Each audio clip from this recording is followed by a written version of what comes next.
Office chores பேச்சுலர்ஸ்க்கு ஏற்ற மாதிரி simple and டேஸ்டியான ஒன் பாட் சௌ கூட்டு எப்படி செய்யறதுன்னு பார்க்கலாம். முதல்ல 2 ஸ்பூன் கடலைப்பருப்பை ஒரு 10 to 15 மினிட்ஸ் தண்ணியில் ஊற வச்சிருங்க. இந்த பருப்பு ஊறுறதுக்குள்ள நம்ம காயெல்லாம் கட் பண்ணிக்கலாம். இன்னைக்கு நான் இந்த ரெசிபி செய்யறதுக்கு ஒரு மீடியம் சைஸ் சௌவை தோல் எடுத்துட்டு சின்ன சின்னதாக கட் பண்ணி எடுத்திருக்கேன்.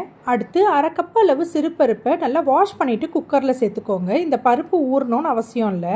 இது கூட ஏற்கனவே ஊற வச்சிருக்க கடலைப்பருப்பு, சின்ன சின்னதாக கட் பண்ணி வச்சிருக்க சௌ, ஒரு மீடியம் சைஸ் வெங்காயம், ஒரே ஒரு சின்ன தக்காளி, கொஞ்சமா மஞ்சள் தூள், 1 ஸ்பூன் சாம்பார் பொடி. உங்ககிட்ட சாம்பார் பொடி இல்லைன்னா கொஞ்சமா மிளகாய் தூள், தனியாத்தூள் தனித்தனியா சேர்த்துக்கோங்க.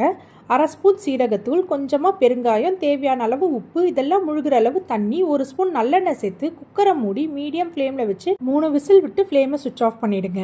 ப்ரெஷர் கம்ப்ளீட்டா ரிலீஸ் ஆனதும் ஓபன் பண்ணிட்டு கொஞ்சமா எண்ணெயில கடுகு, காஞ்ச மிளகா, கருவேப்பிலை, பெருங்காயம் தாளிச்சுட்டு இதோட சேர்த்து ஃபைனலா கொஞ்சம் கொத்தமல்லியும் சேர்த்து நல்லா கலந்து விட்டு சர்வ் பண்ணீங்கன்னா ரொம்ப டேஸ்டியான ஒன் பாட் சௌ கூட்டு ரெடி. காலையில் அவசரமாக வேலைக்கு கிளம்புறவங்களுக்கு இந்த கூட்டு ரெசிபி ரொம்ப யூஸ்ஃபுல்லாக இருக்கும். கண்டிப்பாக ட்ரை பண்ணி பாருங்கள். நாளைக்கு வேற ஒரு ரெசிபியோட பார்க்கலாம்.